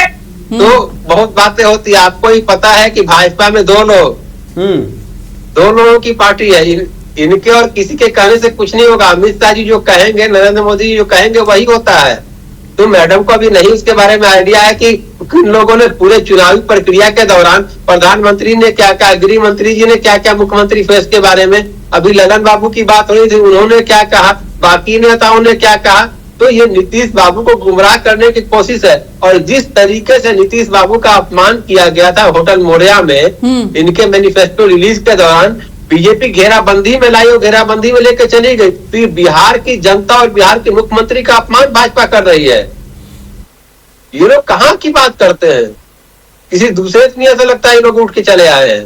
इस दुनिया की बात तो नहीं लग रही है। कह रहे हैं कि दो लोगों की चलती है, इनको कुछ नहीं पता है। तो हमारे ऊपर आरोप लगाना इनका काम है, क्योंकि ये बौखलाहट में कुछ भी हमारे ऊपर आरोप लगा सकते हैं। हाँ। कि ये किस तरह से आरोप नहीं है। आप भी बताइए कि राजस्थान में वसुंधरा जी को जब हटाया गया था तो आप ही के गृह मंत्री राजनाथ सिंह जी गए थे और पर्ची दिए थे वसुंधरा जी को। तो आप लोग तो पर्ची वाली पार्टी है मैडम। आपके यहाँ नीति नियत थोड़ी ना चलती है। लेकिन एक बड़ा एक चीज पे मैं आप दोनों के विचार जानना चाहता हूं। बगहा में करीब 15,000 वोटर्स हैं। वो कह रहे हैं कि पानी, सड़क, पुल, ये सारी चीजें आज तक नहीं मिल पाई, उसको लेकर वोट बहिष्कार कर दिया। यानी कि अगर लोगों को अभी भी पानी के लिए, सड़क के लिए, पुल के लिए अगर वोट बहिष्कार करना पड़ रहा है उषा जी, तो ये क्या दर्शाता है? ये तो विकास नहीं कहलाएगा। और हमने ग्राउंड पर भी देखा है कि लोग पानी के लिए तरस रहे। कई जगहों पर ऐसे हालात है कि गंदे पानी की वजह से लोगों को कई गंभीर बीमारी का सामना करना पड़ रहा है। उषा जी, नहीं, वो ऐसे तो कुछ लोग होते हैं कि जो वोट बहिष्कार करेंगे, कुछ लोग पक्ष में रहेंगे, कुछ लोग विपक्ष में रहेंगे। ये हमारा लोकतंत्र है। लोकतंत्र की मजबूती इसी को कहते हैं ना। तो वोट भी इसी के लिए पड़ता है, दिया जाता है। लेकिन 15,000 वोटर्स, कुछ लोग नहीं, मैं आंकड़े बता रहा हूं कि 15,000 वोटर्स, मजाक नहीं होता ये आंकड़ा। एक वोट जो है वो पूरा खेल खत्म कर देता है। यहाँ 15,000 लोगों की मैं बात कर रहा हूं। अगर वहां पर विकास नहीं है तो जनता उसका जवाब देगी। यह लोकतंत्र है। वोट इसी के लिए पड़ता है, मतदान इसी के लिए होता है कि जनता जवाब देगी। अगर विकास नहीं हुआ होता तो बगहा में बार बार हम चुनाव कैसे जीतते? हमारी कुछ जनता कुछ होते हैं जो कभी भी कितना भी काम हो जाए वो खुश नहीं होते हैं। ये लोकतंत्र है। लोकतंत्र की इसी की खूबसूरती है। लोकतंत्र में खूबसूरती होती है। आप लोग वोट चोरी से जीतते हैं, चुनाव आयोग के सहयोग से जीतते हैं, ऐसे जीतते हैं। हमसे पूछिए ना कैसे चुनाव जीतते हैं आप लोग। नहीं, वोट चोरी, प्रशांत किशोर जी का भी आपने बयान सुना होगा कि वोट चोरी कोई मुद्दा नहीं है, वोट चोरी नहीं होता। अगर आप वोट चोरी करते हैं तो अपनी कमजोरी आप बता रहे हैं। आप अपनी कमजोरी बता रहे हैं।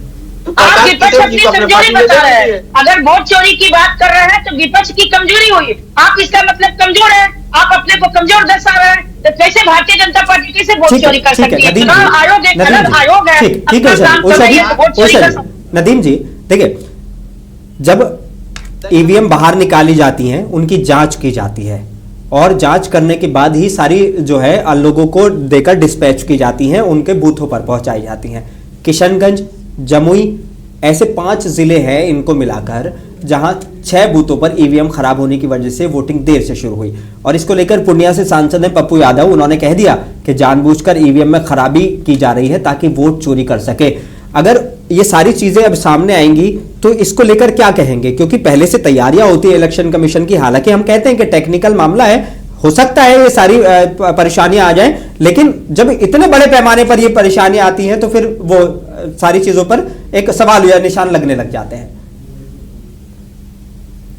का टैक्टिकल ये चीज होता है कि जहां पे उसको पता होता है। मैं अपने यहाँ की आपको बात बताऊं, मैं जिस मतदान केंद्र में जहां पे मेरा वोट है वहां पे 2 कमरा है, कमरा नंबर 1, कमरा नंबर 2। ठीक है। मैं जब वोटिंग कर रहा था तो मैंने ये देखा कि कमरा नंबर 1 में जो है वोटिंग थोड़ा तेजी गति से हो रहा और वहीं कमरा नंबर 2 में वोटिंग स्लो हो रहा है। तो ये टैक्टिकल चीजें बहुत सोच समझ के चुनाव आयोग के द्वारा अपनाई जाती हैं। और जहां जहां उनको प्रॉब्लम होती है, आप देखिए कि अब तक उन्हीं इलाकों में ही क्यों वीवीपैट खराब हो जाता है, ईवीएम मशीन खराब हो जाती है, लाइट नहीं रहता है। तो ये सारी चीजें अभी आप देखें कि पिछले कई एक इलेक्शन में जब मशीनों को लाया गया, ईवीएम मशीन लाया गया, तो 90% तक, 98% तक, 97% तक ईवीएम मशीन की बैटरी चार्ज थी। जब मशीन पूरा का पूरा 10 से 12 घंटा, 10 घंटा, 11 घंटा अगर उसके ऊपर काम किया गया, तो वो 98 और 90 और 95% कैसे चार्ज हो जाता है? तो बहुत सारी बातें हैं, एक दो बातें नहीं, सारी बातों को। उषा जी, इन ईवीएम को खराब होने को लेकर क्या कहेंगे? क्योंकि जो पप्पू यादव हैं वो भी आरोप लगा रहे हैं कि सारे वोट चोरी की कोशिश की जा रही है, इसकी वजह से ये सारा डिले किया जा रहा है मामला, और ईवीएम्स खराब हो रही हैं। ईवीएम जब खराब है तो फिर आपको भी तो आवाज उठाना चाहिए। आप अपनी कमजोरी बता रहे हैं कि ईवीएम खराब है, चुनाव आयोग सही कहीं नहीं काम कर रहा है, यह तो लोकतंत्र है, आप भी आवाज उठा सकते हैं। भारतीय जनता पार्टी अगर गलत करती है या चुनाव आयोग गलत करता है तो आपका काम है आवाज उठाना, आप आवाज उठा सकते हैं, लेकिन ऐसा नहीं है, ऐसा नहीं है। चुनाव आयोग जैसे हम उठा रहे हैं, आपका भी अधिकार है, आप चुनाव आयोग के प्रवक्ता की तरह क्यों बात कीजिएगा? लेकिन चुनाव आयोग ऐसा नहीं करेगा। गलत है, वो गलत है। अच्छा, अगर मैं दोनों एक चीज बता देता हूँ। 11 बजे के आंकड़े सामने आ गए, अब 11 बजे के आंकड़े आ गए हैं, 14 जहां पे 14% से ज्यादा वोटिंग हुई थी 9 बजे तक, अब 11 बजे के आंकड़े आ गए हैं, लगभग 32% पहुंच चुकी है वोटिंग 11 बजे तक, यानी कि मतदान बड़ी तेजी से हो रहा है। नदीम जी, उषा जी, और एक बहुत ही अच्छी वोटिंग प्रतिशत के साथ 32% अगर 11 बजे तक के आंकड़े हैं तो ये जताते हैं, दिखा रहे हैं कि लोग घर से निकल रहे हैं वोट डालने के लिए। उषा जी, जी, अभी इन्होंने कहा कि ईवीएम की स्पीड स्लो है, ईवीएम में गड़बड़ी है। अभी आपने इतने 11 बजे में आप 32% अभी हो गया है। मैं जब प्रथम चरण था तो 1 बजे 47% ही पड़ा हुआ था, वोटिंग हुआ था। अभी आज सुबह 11 बजे ही 32% हो गया है। तो ये बताइए कि ईवीएम में गड़बड़ी कैसे हुआ? ईवीएम में गड़बड़ी कैसे है? नहीं, आप अपने हाथ जाएगी। मैंने सिर्फ कुछ बूथों का जिक्र किया है जहां पर ईवीएम खराब हुई थी और जिसको लेकर पप्पू यादव ने इल्जाम लगाए थे। मैंने सारी की सारी सीटों पर नहीं किया है। और एक पप्पू यादव जी तो हर चुनाव में कुछ ना कुछ उनको अपने बयानबाजी करके और अपने वो आने के लिए, अपने को हाईलाइट होने के लिए बोलते रहते हैं। उनकी बातों की कोई ऐसा वैल्यू नहीं है, कोई वैल्यू नहीं है। ईवीएम खराब है कहीं पे तो आप क्या कहिए कि ईवीएम सही है? लेकिन जमुई में सुनिए, मैं प्रशासनिक कार्यों पे अब सवाल उठा रहा हूं, मैं चुनाव आयोग पे या किसी पे नहीं कह रहा हूं। जमुई में ईवीएम खराब हो जाती है, 4 घंटे लग जाते हैं बदलने में चीजों को, 4 घंटे देरी से जो है मतदान शुरू हो रहा है। तो ये बड़ा सवाल है उषा जी, अगर अभी तक भी कई जगह वोटिंग अगर नहीं शुरू हो पाई है, इतने सारे टेक्निकल ग्लिच, क्यों उनकी पहले से तैयारियां नहीं थी? नहीं, ये इलेक्ट्रॉनिक मशीन है, कभी भी खराब हो सकता है, हो गया, ठीक है, खराब हो गई, लेकिन बदलने में 4 घंटे लग गए। आप भी मेरे जैसे आप भी मांग तो किए चुनाव आयोग से, यही तो संदेह आप खड़ा करते हैं कि आप कभी चुनाव आयोग का प्रवक्ता बन के बात करने लगते हैं। आप कहिए कि चुनाव आयोग का फेलियर है, चुनाव आयोग की गलती है, चुनाव आयोग को ईवीएम सही करना था। आप ये भाषा बोलिए ना, आप क्यों चुनाव आयोग को डिफेंड कर रहे हैं? इसका मतलब किताब में काला, पूरा मैदान काला है। देखिए, चुनाव में गड़बड़ी होती है तो आपकी, हमारी भी तो गड़बड़ी हो सकती है, भारतीय जनता एनडीए की भी तो गड़बड़ी हो सकती है। अच्छा, परसेंटेज को लेकर क्या कहेंगे? वोटिंग परसेंटेज जो हुआ है इसको लेकर क्या कहेंगे? जो अभी परसेंटेज दिखा रहा है कि बहुत बढ़िया तरीके से मतदान हो रहा है, और उषा जी अक्सर कहा जाता है इस तरह की चीजें होती हैं, लेकिन कई राज्यों में हमने इसको बिल्कुल पलटते हुए भी देखा है। ज्यादातर तौर पर जब बहुत अच्छी परसेंट होती है वोटिंग की तो कहा जाता है कि सरकार बदलने के लिए, बदलाव के लिए लोग वोट डाल रहे हैं, ये कहा जाता है। लेकिन कई राज्यों में हमने इससे उल्टा भी देखा है। इसको लेकर आप क्या कहेंगे? क्या बदलाव हो रहा है या नहीं हो रहा है? बदलाव तो यह भी हो सकता है कि जो इनके बैठे हुए जो विधायक लोग हैं उनको बदल देना है, उनको पलट देना है, यह भी हो सकता है। हाँ। तो बदलाव होगा नदीम जी, लेकिन जो विधायक आपके बैठे हुए उन्हें हटाने के लिए होगा। सरकार बनाने और सरकार नहीं बनाने की चुनाव है। इनके लोग हटेंगे तो 100 सीट हमारे होंगे, यही हमारी दावा है ना। अरे आपके एक नेता कह रहे थे कि 250 सीट पे हम जीत रहे हैं, तो जीत जाइए 250 पे। आप ही के नेता कहे थे 250 पे जीत रहे हैं, जीत जाइए 250 पे। वो 250 के आंकड़े आपको तंजिया कह रहे थे नदीम जी, क्योंकि 243 पे आपने भी तो 255 सीटों पे चुनाव मतलब अपने उम्मीदवार उतार दिए ना, तो वो कह रहे हैं कि फिर तो ये कुछ भी हो सकता है। अरे तो वो 250 जीतने की बात कर रहे थे, 243 में 7 सीट घर से कुर्सी उठा के लेके आए। उषा जी भी 122 में से 110 जीत रही हैं। तो हम तो चैलेंज किए हैं, स्वीकार है तो बोलिए। देखिए, इनकी लड़ाई विपक्ष से नहीं है, इनकी लड़ाई आपस में ही है। आपने 14 सीटों पर सुना होगा, 14 सीटों पर सुना होगा कि आरजेडी है तो बीआरपी है, वीआईपी है तो कांग्रेस है, कांग्रेस है तो सीपीआई है। नदीम जी, उषा जी ने यहाँ पे एक बात कहा है कि इनकी लड़ाई विपक्ष से नहीं आपस में ही है। इसका एक एग्जाम्पल मैं आपको बता देती हूँ। सच में आपने फ्रेंडली फाइट कह रहे हैं, लेकिन ये चीजें आपके लिए मुश्किलें खड़ा कर सकती हैं। जैसे कि हम एक सीट का एग्जांपल ले लेते हैं, चैनपुर विधानसभा, जहां से पिछली बार 2020 में जमा खान बीएसपी की तरफ से जीते थे, बाद में वो जेडीयू में आगे शामिल हो गए। इस बार भी जेडीयू ने जमा खान को वापस चैनपुर से ही चुनावी मैदान में उतारा है। आप देखेंगे तो चैनपुर में आरजेडी के अलग उम्मीदवार और वीआईपी के अलग उम्मीदवार, यानी फ्रेंडली फाइट है। तो जहां पे जमा खान इतने मजबूत है कि वो बीएसपी से जीत गया, मात्र बीएसपी से एक ही कैंडिडेट पिछले बार 2020 में जीता था, वो तो जमा खान, जो कि बाद में जेडीयू में आए और फिर से नीतीश कुमार ने उनको मौका दिया। तो जहां पे जमा खान चैनपुर में इतने मजबूत हैं, वहां पर आपस में फ्रेंडली फाइट आपको साफ नहीं दर्शा रहा है कि वो सीट आप हार रहे हैं। चैनपुर मतलब फिक्स हो गया कि चैनपुर हार रहे हैं और जमा खान जो है वो सीट ले जाएंगे। बिल्कुल नहीं, चैनपुर की सीट हम बिल्कुल जीत रहे हैं। कैसे जीत जाएंगे? जब आप ही के 2 उम्मीदवार खड़े हो जाएंगे, आपके गठबंधन के 2 उम्मीदवार खड़े हो जाएंगे, तो कंफ्यूजन नहीं होगा। और अपोजिशन इतना मजबूत, जमा खान वहां काफी अच्छे प्रतिशत से जीते थे जी। 14 तारीख को चैनपुर की सीट एनडीए गठबंधन से निकल करके इंडिया गठबंधन के खाते में आ जाएगी। अब फर्स्ट फेज में भी लगभग चुनाव 121 सीटों पर था, लेकिन आप लोग 126 सीटों पर लड़ रहे थे, 5 सीट ज्यादा। तो इसमें फ्रेंडली फाइट में नुकसान हो। पता है कि इस पार्टी की हवा बहती है, लोग, जनता जिसके साथ होती है, सब लोगों की इच्छा होती है कि हम लोग चुनाव लड़े, सब लोग चाहते हैं कि हम जीत करके आए। तो वहां पे आपको इसका एग्जाम्पल आप झारखंड से ले लीजिए। झारखंड में भी हम लोगों ने कई सीटों पे फ्रेंडली फाइट की थी और वो सारी की सारी सीटें हमारी गठबंधन के लोगों ने ही जीता था। पर झारखंड और बिहार में बहुत अंतर है, जरा से सीटों से चुनाव का नतीजा बदल जाता है। झारखंड में और दूसरी पार्टियां नहीं थी, आरजेडी आपके साथ वहां पर लड़ रही थी, कुछ सीटों पर बिल्कुल पूरी तरीके से समर्थन दिए हुए थे। और 2020 आपका मुकाबला सीधा बीजेपी से था। और 2020 में हम देख चुके हैं कि कितनी कम सीटों के मार्जिन से जीत और हार सुनिश्चित हुआ है, और ऐसे में ऐसी चीजें आपको नुकसान पहुंचा सकती हैं। कुछ चीजों को वैसे किया जाता है, और मैं अभी भी आपको बिल्कुल यकीन से कह रहा हूँ कि जहां जहां फ्रेंडली फाइट हम लोग लड़ रहे हैं, वहां पर इंडिया गठबंधन के ही लोग जीतेंगे। चलिए, चैनपुर इंडिया गठबंधन ही जीतेगा। चैनपुर तो एटलीस्ट ध्यान में रखा जाएगा। नदीम जी से फिर बात होगी चैनपुर पर। और तो और ये कांग्रेस के जो प्रदेश अध्यक्ष है, जिनका की प्रदेश अध्यक्ष का बहुत सम्मान होता है, मनोज राम जी है ना, वो जहाँ से चुनाव लड़ रहे हैं, वहाँ से आरजेडी या सीपीआई भी लड़ रहा है, मुझे अभी ध्यान नहीं है, वहाँ से भी लड़ रहा है। तो आप ये बताइए कि आप प्रदेश अध्यक्ष का सम्मान नहीं कर सकते हैं?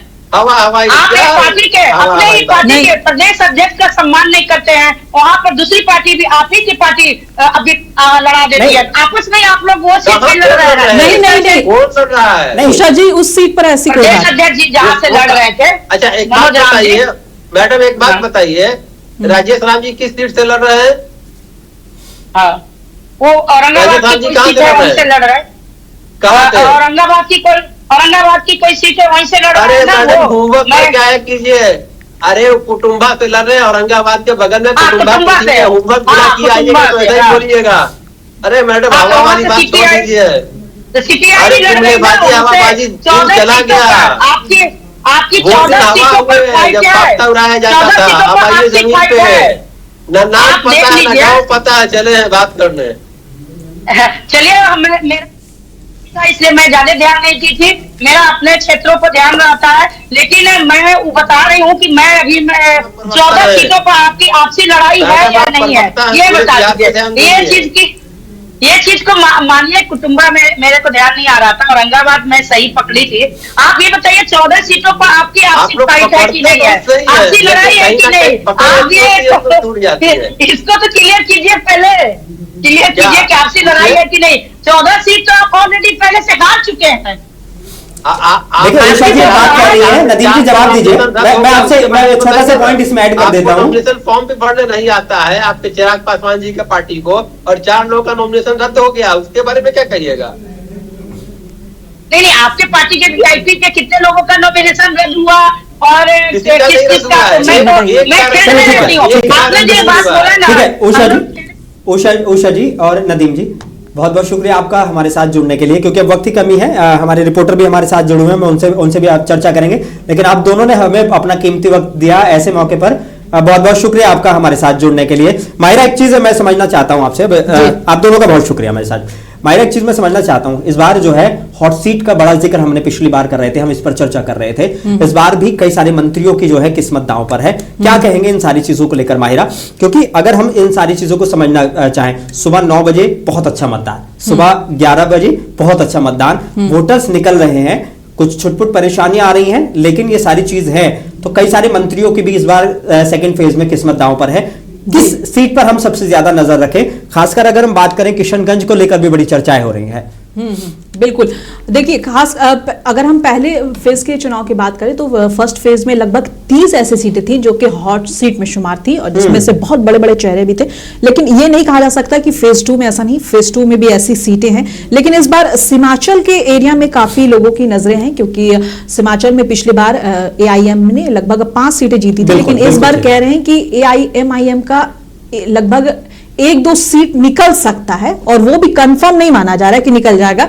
जिसमें से 2 सीटें अगर हम आपको बता दें तो बैसी और बहादुरगंज, इन 2 सीटों पर अभी भी AIMIM अच्छा लड़ रही है, लेकिन ये नहीं कह सकते कि हाँ 100% जो है उनकी सीट पक्की है। ऊपर से फिर उसके बाद अगर हॉट सीट की बात करें तो इस बार JDU के कई मंत्री जो है वो इस बार मैदान में है सेकंड फेज में, और उनकी इस पर भी नजर रहेगी। और जनसुराज से बात कर लेते हैं, करघर सीट माफ कीजिएगा, करघर सीट से भोजपुरी स्टार जो है वो इस बार चुनावी मैदान पे है, उन पर भी क्या कहते काफी लोगों की नजर रहेगी। एक चनपटिया की सीट हो गई, मनीष कश्यप बिहार में काफी चर्चा में रहते हैं। बिहार में बिल्कुल बहुत चर्चा में रही, उनकी गिरफ्तारी भी बड़ी चर्चा में रही। हाँ, उनका नाम जो है वो काफी चर्चा में जो है बना हुआ है, वो सीट पर लोगों की नजर रहेगी, है ना। तो ये जो है कुछ सीटें ऐसी हैं जिन पर लोगों की नजर बनी हुई है, और ये सीटें सेकंड फेज में भी हॉट सीट में शुमार है। जी माहिरा, मैं एक चीज समझना चाहता हूं, दूसरा फेज 12 मंत्रियों समेत 1302 उम्मीदवार मैदान में है, यानी कि 120 सीटों के लिए अगर हम एक छोटा सा आंकड़ा लेकर चलें, 120 सीटों के लिए लगभग 1300 उम्मीदवार, है ना जी, 122 सीटों के लिए 1300 उम्मीदवार। तो हर सीट पर कम से कम 10 से 12-15 उम्मीदवार जो है वो पूरी तरीके से चुनाव मैदान में है। क्या इसको लेकर कहेंगी?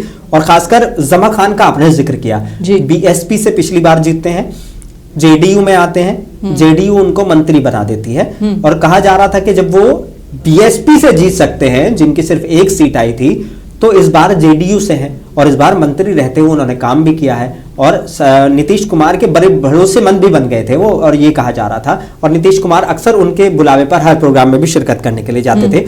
जमा खान पर कितनी नजर रहेगी लोगों? देखिए, जमा खान पर नजर रहेगी, और जहां तक माना जा रहा है कि अगर वहां का आप जमीन पर जाके देखें तो उनके खिलाफ जो है भारी मतलब समर्थन है उनका, और एक अच्छी खासी उनकी फैन फॉलोइंग है वहां पे। मुस्लिम मतदाताओं में उनकी अच्छी खासी फैन फॉलोइंग है, और वहां पर अक्सर देखा गया है कि उन सीटों पर जो है उनका महागठबंधन का जो सासाराम, औरंगाबाद, ये सारी जो सीटें हैं, इन पर हमेशा महागठबंधन का जो पकड़ है अच्छा रहा है, और इन सीटों पर वो जीतती आई है। लेकिन इस बार कहा जा रहा है कि इस बार NDA भी अच्छा प्रदर्शन कर सकती है। हाँ। तो जब ये बात आती है कि NDA अच्छा प्रदर्शन कर रही है, तो यहां पर यही जो 1-2 सीटें जो बढ़ी हैं, जैसे कि जमा खान की चैनपुर की सीट हो गई, ये सारी जो सीटें हैं, ये जो है इस बार NDA को बढ़त दिला सकती है। जमा खान के बारे में भी थोड़ी सी और चर्चा मैं करना चाहता हूं, क्योंकि कई सारे मुस्लिम उम्मीदवार जो हैं सेकंड फेज के लिए हमने देखे हैं, चाहे वो RJD की तरफ से हो, कांग्रेस की तरफ से हो, या जमा खान अब JDU की तरफ से हो। जमा खान को लेकर कहा जा रहा था कि जमा खान ने जो है इस बार लोगों के लिए काम किए हैं। तो क्या इस तरीके से एक तो कांग्रेस और जो VIP है उसका वहां पर उम्मीदवार उतार देना, इधर जमा खान की एक मजबूत छवि, क्या कांग्रेस और इनमें आपस में समन्वय नहीं बन पाया, जो इन सारी चीजों को लेकर ये सारी चीजें हुई, जबकि एक मजबूत कैंडिडेट के साथ मजबूती के साथ उतरना चाहिए था, वो कहीं ना कहीं समन्वय की कमी नजर आई।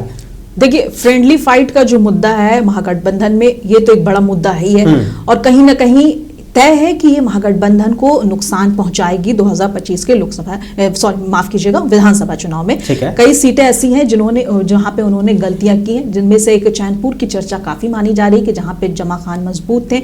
और जमा खान को एक ऐसे मंत्री के तौर पर देखा जाता है जो सिर्फ चुनाव के वक्त पर या बड़े प्रोग्राम्स के टाइम पे ही नहीं बल्कि छोटे छोटी चीजों में भी अपने समर्थकों के बीच वो शिरकत देते हैं, वहां पहुंचते हैं, उनके साथ उनके छोटे छोटे शादी फंक्शन हुए, उद्घाटन हुआ, इसमें जमा खान पहुंच जाते हैं। तो इसको लेके उनकी जो है जो छवि है वो ग्राउंड पर काफी एक लोकप्रिय नेता के तौर पर मानी जाती है। और यही मकसद भी है नीतीश कुमार का कि जो उन्होंने जमा खान को इस बार देखा आपने कि जेडीयू में जो है वो मुस्लिम उम्मीदवारों की जो सीटें हैं काफी घट गई हैं। 4 ही इस बार जेडीयू ने सिर्फ 4 सीटों पर मुस्लिम उम्मीदवार को उतारा, हालांकि पिछले बार 11 सीटें पर उतारा था। और लेकिन इस बार जो घटने की वजह रही, इस बार नीतीश कुमार ने ऐसे चेहरों पर अपना जो है वो दाव लगाया है जो उनको लगता है कि कंफर्म जीत कर ही आएंगे। तो उसी में से एक जमा खान की सीट चैनपुर भी मानी जा रही है। बिल्कुल, जमा खान एक बड़े उम्मीदवार हैं और मंत्री पद रहते हुए उन्होंने काफी काम किए हैं जेडीयू के लिए, सरकार लोगों के लिए बहुत काम किए हैं। तो यकीनन जो है वो उन पर सबकी नजर रहेगी। अच्छा देखिए, जब हम एनडीए की बात करते हैं, ये सेकंड फेज का चुनाव है जिसमें एनडीए जो है कहते हैं कि एनडीए भारी रहती है हर बार। हम 2010 का देख ले, 2015 और 2020, ये तीनों बार का अगर हम देख ले तो एनडीए में बीजेपी ने लगातार अच्छा प्रदर्शन किया है इन 22 सीटों पर, जिस पर अभी सेकंड फेज में चुनाव हो रहा है। हालांकि पिछले बार तीन फेज में चुनाव हुआ था, लेकिन सीटों के मामले में मैं बता रही हूँ कि ये जो 122 सीटें जिन पर इस वक्त चुनाव हो रहा है या जो 20 जिले हैं, ठीक है, इन पर, तो इसमें बीजेपी का प्रदर्शन हमेशा अच्छा रहा है। 2020 में भी 2010 में भी, 2015 में भी और 2020 में तीनों बार बीजेपी ने अच्छा किया। वही अगर हम जेडीयू की बात करें, एनडीए की पहले बात कर लेते हैं, तो वही अगर जेडीयू की बात करें तो जेडीयू ने 2010 में बहुत अच्छा प्रदर्शन किया था। लगभग 80% से ज्यादा जो है उनको वोट प्रतिशत मिला था और अच्छी खासी सीट आई थी। वहीं अगर उसके बाद 2010 के बाद 2015 में जेडीयू की सीट घटी 122 विधानसभा सीटों में, और 2020 में और भी घट गई। तो जेडीयू जो है वो लगातार नीचे आ रहा है इन 122 सीटों पर। बीजेपी का और इस बार कैसा प्रदर्शन होगा वो देखने लायक होगा। और बीजेपी का जो है इस पे प्रदर्शन अच्छा रहा है, लगातार 122 सीटें। वहीं अगर हम कांग्रेस और आरजेडी की बात करें, हम जब महागठबंधन में आ जाते हैं तो आरजेडी का 2000 उतार चढ़ाव जैसा मामला रहा है। जैसे कि 2010 में आरजेडी ने अच्छा प्रदर्शन किया, आरजेडी ने कुछ खास प्रदर्शन नहीं किया। 2015 में बहुत अच्छा प्रदर्शन किया, 2020 में थोड़ा डगमगाया, और अब इस बार फिर से एक बार सबकी नजर रहेगी कि 2025 में आरजेडी का प्रदर्शन कैसा रहता है। जैसे कि मैं आपको बता दूं कि सेकंड फेज में 39 सीट जो है वो महागठबंधन को आई थी, जिसमें से अकेले 33 सीट जो है वो आरजेडी ने हासिल किया था। और कांग्रेस की बात कर लेते हैं महागठबंधन में, तो कांग्रेस का जो है तीनों साल को मिला ले, पिछले 3 बार के चुनाव को 2010, 15 और 20, तो कांग्रेस का प्रदर्शन कोई खास अच्छा नहीं रहा। वोटिंग प्रतिशत भी काफी कम रही है, सीट्स भी काफी कम आती रही हैं। पिछले बार भी उनको लगभग 11 सीटें आई थी, 33 आरजेडी को आई थी। तो इसमें नो डाउट कि सेकेंड फेज में एनडीए मजबूत है। लेकिन दूसरी बात यह भी है कि अगर महागठबंधन माफ कीजिएगा आरजेडी महागठबंधन से आरजेडी अगर अच्छा प्रदर्शन करती है तो कांग्रेस उसको थोड़ा भी सपोर्ट कर दे तो चीजें बेहतर हो सकती है। थोड़ा सपोर्ट करे, ऐसे आरजेडी अकेले ही काफी भारी पड़ जाती है इस पे, बीजेपी पे हम कह सकते हैं। तो इस बार भी अगर आरजेडी अगर अच्छा प्रदर्शन करती है तो कहा जा सकता है कि सेकेंड फेज भी महागठबंधन निकाल लेगी। आरजेडी अपने दम पर है, हमने देखा भी कि आरजेडी ने अपने खुद के दम पे अच्छी खासी सीट ली। पिछले बार हालांकि उनकी सीटें कम थी, इस बार आरजेडी ने अच्छी खासी सीटें ली, क्योंकि वो इस बार किसी भी हाल में कुर्सी नहीं गंवाना चाहते। और 2.5 साल के कार्यकाल को लोग याद कर रहे हैं। हाँ। उसको लेकर बड़ी चर्चाएं हो रही हैं कि तेजस्वी यादव जब मुख्यमंत्री थे तो किस तरीके से नौजवानों को के लिए उन्होंने काम किए, किस तरीके से नौकरी देने का काम किया। हमने देखा है पिछले दौरान, हमने पिछले चुनाव में लगातार हमने देखा है कि जब जेडीयू का प्रदर्शन अच्छा रहा है तो आरजेडी का प्रदर्शन खराब रहा है। लेकिन जहां पर जेडीयू का प्रदर्शन गड़बड़ाया, वहां पर आरजेडी ने बाजी मार ली है। यूथ का आप स्क्रीन पर भी देख सकते हैं कि नौजवान वोटर्स जो हैं वो कई ऐसे हैं जो पहली बार अपना वोट डालने के लिए पहुंचे हैं और कई जो हैं वो अभी दूसरी बार मतदान करें, लेकिन वो एक वही आंकड़ा है कि लगभग 18 से 22, 25, 24 साल की उम्र का। इनकी नजर कहां रहेगी अगर इन सारी चीजों को हम समझने की कोशिश करें? यकीनन रोजगार एक बड़ा मुद्दा है, पलायन एक बड़ा मुद्दा है, लेकिन नौजवान किन मुद्दों पर वोट करेंगे? देखिए, युवाओं का एक बहुत बड़ा मुद्दा इस बार पेपर लीक होगा, क्योंकि बिहार में इस बार लंबे समय तक पेपर लीक को लेकर एक बड़ा विरोध प्रदर्शन चला। खुद राहुल गांधी आए, जो विरोध प्रदर्शन कर रहे थे, युवाओं से बातचीत की। महागठबंधन ने पूरी तरह से युवाओं का साथ दिया, उनकी तरफ से खड़े हुए। प्रशांत किशोर ने भी उनकी तरफ से साथ दिया, उनकी तरफ से वो धरना प्रदर्शन पे बैठे, भूख हड़ताल किया। तो बिहार में एक वक्त ऐसा रहा कुछ महीने पहले जब युवाओं का ये मुद्दा जो है, पेपर लीक का मुद्दा, काफी बड़ा मुद्दा बन गया। कई युवा कई महीने, आप कह सकते हैं कि 3-3, 4-4 महीने लगातार जो है वो धरना प्रदर्शन पे बैठे रहे और इंतजार करते रहे कि नीतीश कुमार एक बार बोलते, एक बार ऐलान करते खुद बड़े। और फिर उसके बाद युवा तो साथ, युवा इसके अलावा बड़े जो शिक्षक हैं, खान सर, गुरु रहमान, ये सारे शिक्षक जो है युवा के साथ और मैदान में उतरे, उन्होंने भी प्रदर्शन किया। तेजस्वी यादव भी तेजस्वी यादव ने उनका सपोर्ट किया। तो युवाओं ने उस टाइम पे देखा कि किन लोगों ने उनका सपोर्ट किया, किन लोगों ने उनके खिलाफ कहा। उस टाइम पे युवाओं में एक रोष था इस बात को लेकर कि जब एनडीए के नेता कह रहे थे कि ये जो बैठे हुए हैं ये आरजेडी के लोग हैं, ठीक है, और माहौल खराब करने की कोशिश कर रहे हैं। इसको लेकर युवाओं में काफी रोष था कि हम अपने हक के लिए, हम अपने अधिकार के लिए बैठे हैं, हम लड़ रहे हैं, अपने सारे काम काज छोड़कर हम यहाँ पढ़ने आए हैं, हम इसके लिए लड़ रहे हैं, और आप हमें कैसे कह सकते हैं कि हम जो है एक विशेष पार्टी की तरफ से भीड़ है और हमारा जो है मकसद जो है वो बस ये सरकार को परेशान करना है। और दूसरी बार इतनी सारी चीजें होती रही बिहार में, सबकी नजर बिहार पर थी, लेकिन नीतीश कुमार का कोई बयान नहीं आया और ना युवाओं की मांग पूरी हुई। तो युवा भलो अभी शांत पड़ गया, लेकिन उस टाइम में लगभग एक बड़े युवा वर्ग ने दावा किया था कि अगर हमारी बात नहीं मानी गई तो इस बार नीतीश कुमार का आना मुश्किल कर देंगे और जवाब हम वोट से देंगे। लगातार युवा अपने प्रदर्शन में, मीडिया से बातचीत में लगातार करते रहे, लगातार कहते रहे फिर हम जवाब वोट से देंगे। फेज 1 जी सुबह 9 बजे वोटिंग परसेंटेज होती है 13.13%, यानी 13.13%। फेज 1 में, फेज 2 में वोटिंग परसेंटेज होती है 14.55%, यानी कि लगभग 1.5% ज्यादा। फिर हम 11 बजे के आंकड़ों की बात करते हैं 27.65 फेज 1 में, और इस बार 31.38%, यानी कि दोनों फेज के में पहले फेज के मुकाबले सेकंड फेज में ज्यादा वोटिंग हो रही है, बेहतर वोटिंग हो रही है। बिल्कुल। ये आंकड़े क्या कह रहे हैं? ये आंकड़े देखिए, ये आंकड़े तो हमेशा यही कहते हैं कि जब ज्यादा मतदान होता है तो सरकार पलटती है। लगातार हमने देखा है कि पिछले बार भी एनडीए का जो है इन 122 सीटों पर अच्छा जो है वो पकड़ रहा है, और अगर ज्यादा वोटिंग हो रही है तब ये 14 नवंबर को ही समझ आ पाएगा कि ये जो ज्यादा वोटिंग हो रही थी एनडीए को बदलकर महागठबंधन को लाने की तैयारी थी, या एक बार फिर से नीतीश कुमार के समर्थन में, या कह सकते हैं कि उन्हीं की लहर फिर से चल रही थी। बहुत शुक्रिया माहिरा मेरे साथ जुड़ने के लिए, और सभी जो हमारे दर्शकों का भी हमारे साथ जुड़ने के लिए। आप मुंसिफ टीवी के साथ लगे जुड़े रहिए, बिहार की जंग लगातार जारी है। हर छोटी छोटी खबर के लिए आपको अपडेट करते रहेंगे मुंसिफ टीवी पर। फिलहाल हमें दीजिए इजाजत, बने रहिए मुंसिफ टीवी के साथ।